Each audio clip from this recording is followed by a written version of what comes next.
Hola amigos, en el programa de hoy y continuando la línea de videos en relación a síntomas y signos, voy a hablar de un síntoma y signo bastante frecuente, que son los mareos y los vértigos. Pero ustedes se preguntarán, ¿y qué son los mareos y los vértigos?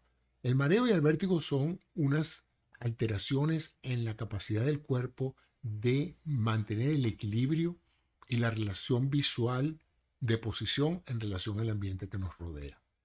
En el caso del vértigo, el fenómeno se describe como la sensación de que todo da vueltas a nuestro alrededor. Es decir, que uno está parado y se desequilibra porque todo lo que uno ve a su alrededor se está moviendo alrededor de uno.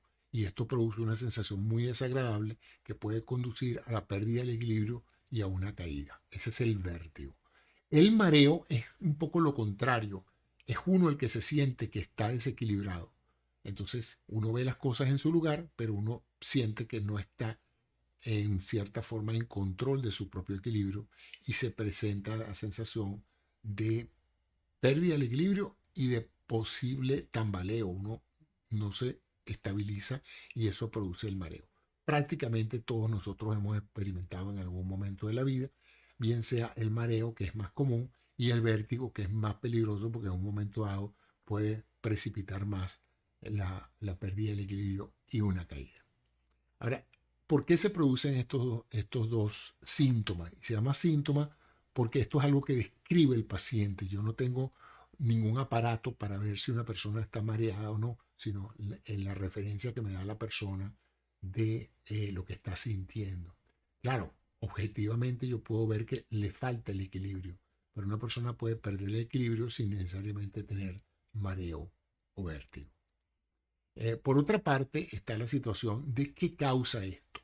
Evidentemente, los seres humanos tenemos dentro del oído interno, en ambos lados, una serie de sensores que se encuentran en unos conductos semicirculares dentro del oído interno, que donde circula un líquido que se llama la endolinfa, y ese líquido activa una serie de cilios que generan potencial eléctrico y que por la manera en que ese líquido fluye dentro de esos circuitos eh, tubulares, es posible que el cerebro se entere de cómo nos estamos moviendo en relación a la gravedad.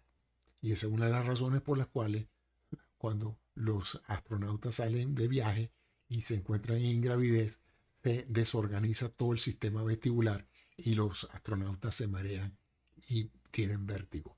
Pero en la Tierra, sometido a la gravedad, el cuerpo siempre tiene la sensación de dónde está el, el abajo y dónde está la dirección de gravedad y inmediatamente utiliza esa señal para coordinar todos los movimientos de la postura, de los movimientos de las manos, de la cabeza, todo eso está regido por esa sensación de orientación producida por el órgano del oído interno del sistema vestibular. Pero además de eso, para el cerebro informarse de dónde estamos en relación al espacio, nosotros usamos la información visual, de tal manera que tenemos como complemento a la información gravitatoria que da ese órgano que se llama el sistema vestibular, tenemos entonces la información visual que nos permite ver lo que llamamos nosotros el horizonte, ¿no? Cómo estamos, si estamos inclinados, si estamos derechos, si estamos hacia arriba o si estamos hacia abajo. De esa manera el ser humano se orienta. Cuando ese sistema vestibular visual se desorganiza, tenemos entonces las consecuencias de que el cerebro recibe señales erróneas de posición y orientación visual, se confunde y se produce entonces la desarticulación del proceso de equilibrio con las dos consecuencias, el mareo y el vértigo. El mareo, la sensación de que nos estamos moviendo en forma desequilibrada con respecto al ambiente que estamos, y el vértigo es una situación inversa donde sentimos que el ambiente es el que se mueve alrededor de nosotros. Uno pues resulta más peligroso que el otro porque tiende más a darnos la sensación de que estamos cayendo, de que estamos precipitándonos en contra de nuestros instintos reflejos. ¿Por qué se producen estas cosas? Bueno, por muchas causas. Una de las más frecuentes, todos la hemos visto, la gente que se monta en un barco y marea, la gente que se monta en un automóvil y se marea, la gente que se monta en un sub y baja o en un es una cuestión de circo y se marea. De tal manera de que el movimiento, cuando estamos en movimiento, es una forma donde hay una desarticulación entre la sensación de cómo nos movemos y las cosas que vemos, podemos entonces estimular estos centros, desorganizarlos y producir la sensación de mareo.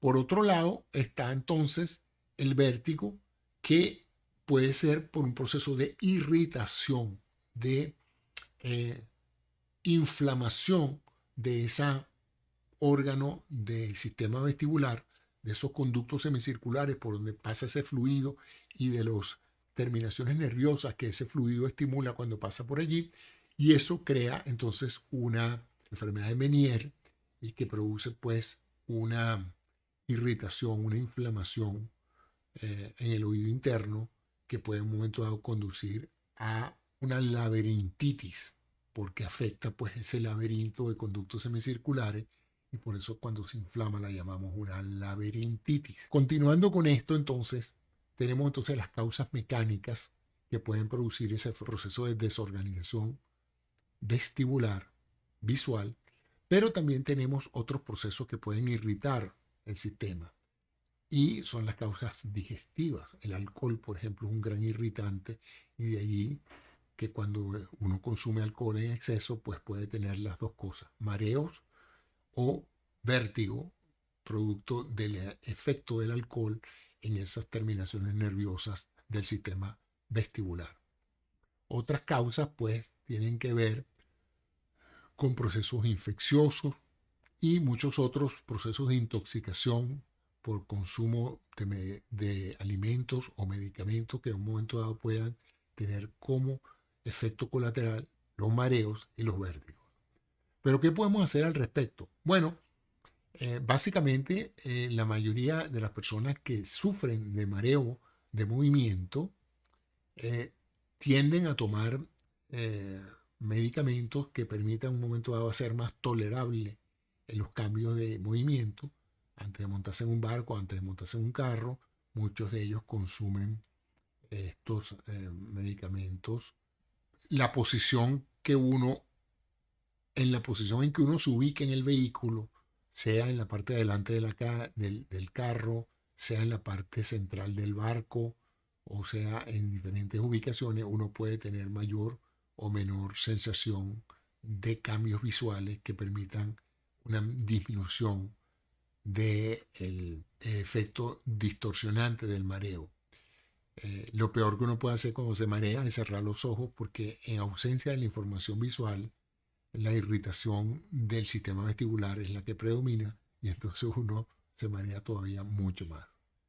En el caso de mareos y vértigo producto del consumo de alcohol, la ingesta de grandes cantidades de agua puede diluir los niveles de alcohol en sangre y facilitar entonces que las personas, al disminuir el efecto concentrado del alcohol en sangre, puedan recuperar su control de equilibrio y posición. También hay una serie de medicamentos que se utilizan para reducir estos síntomas, pero el objeto principal es tratar la causa, que como les dije, en algunos casos puede ser claramente identificable, en otros casos hay pacientes que padecen enfermedades que producen mareos y vértigos por muchos años y no se encuentra una causa específica que se pueda tratar.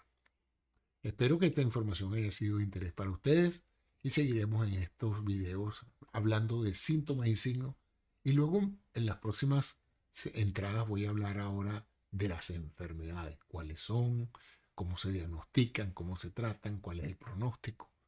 Así que muchas gracias a ustedes por su atención. Gracias.